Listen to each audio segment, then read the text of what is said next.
Hi, welcome to our channel. Today we are taking a look at one of the most popular topics in Egyptology, mummies.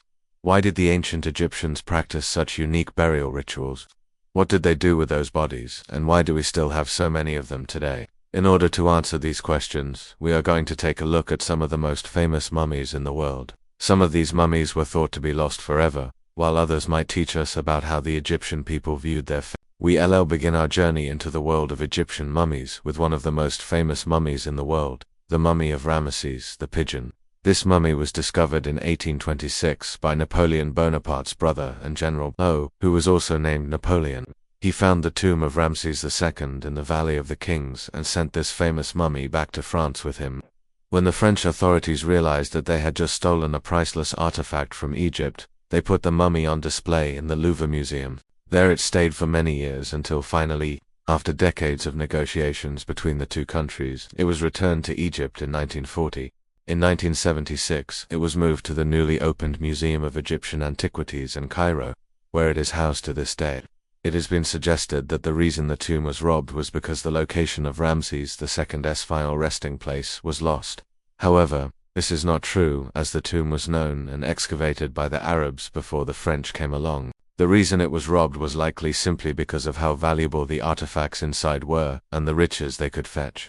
Ramses II ruled Egypt from 1279 BC to 1213 BC, making him one of the longest reigning pharaohs in history. He began his reign as co-regent with his father, and he reigned alongside 4 of his sons during the course of his life. In total, he ruled for 66 years over a kingdom that stretched from the Levant to Nubia. During his long reign, he built many monuments, including the famous Temple of Abu Simbel and several statues of himself. Most famously, however, he built the Ramesseum, which was a mortuary temple built in the Theban necropolis. It was here that his mummy would eventually come to rest.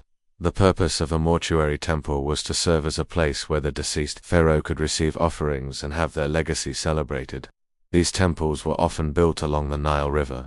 As the river was an important source of food and water for the ancient Egyptians, they believed that if they honored their pharaohs properly, then the gods would continue to bless them with good fortune. When Ramses II died, he was mummified and placed in a coffin made out of granite. He was then buried in the Ramesseum, where he remained for centuries until his tomb was discovered by the ancient Greeks around the 4th century BC. The Greeks were fascinated by Egyptian culture, and they took many of their beliefs and customs back to Greece with them. One of these customs was the practice of mummification. The Greeks believed that the process of mummification could preserve the body of a loved one and allow them to live on after death. As a result, the practice of mummification spread throughout Greece and eventually throughout the Roman Empire. The process of mummifying a human being was very complicated and required the skills of several different people. The first step was to remove all of the internal organs from the body except for the brain, which was considered to be the seat of the soul. The brain was then treated with a special concoction of spices and herbs, before being returned to the body. Once this was done, the body was wrapped in layers of linen cloth and then covered with plaster. Finally, the mummy was placed in a coffin and buried. In the case of Ramses II, his body was so well preserved that even his brain was perfectly intact.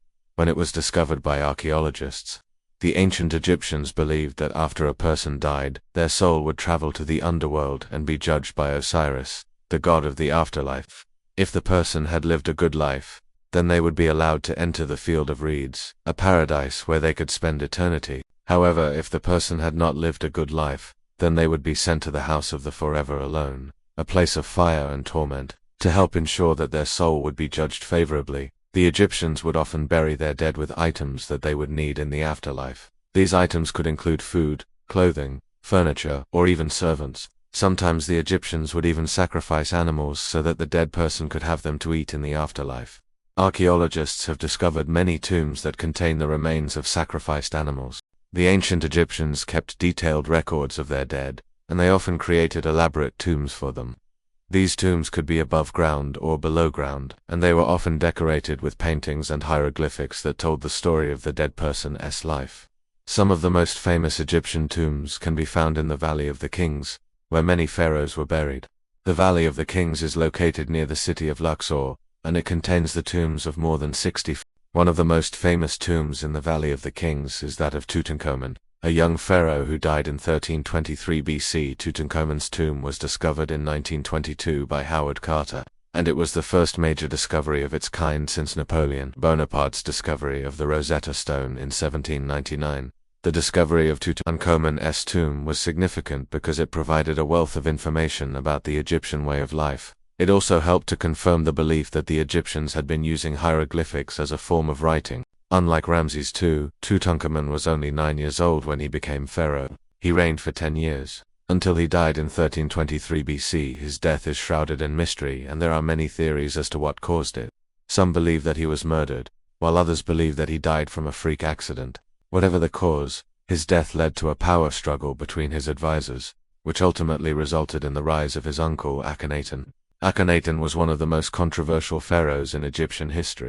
He is best known for his radical religious reforms, which led to the worship of a single god, Aten. Aten was the sun god, and Akhenaten's reforms made him one of the first monotheistic religions. Akhenaten's reforms were not popular with the general public, and he was heavily criticized by his successors. Despite this, Akhenaten continued to promote the worship of Aten until his death in 1336 BC. Tutankhamun's tomb was discovered by a team of British archaeologists led by Howard Carter. The discovery was made on November 6, 1922, and it was the first major discovery of its kind since the discovery of the Rosetta Stone in 1799. The discovery of Tutankhamun's tomb was significant because it provided a wealth of information about the Egyptian way of life.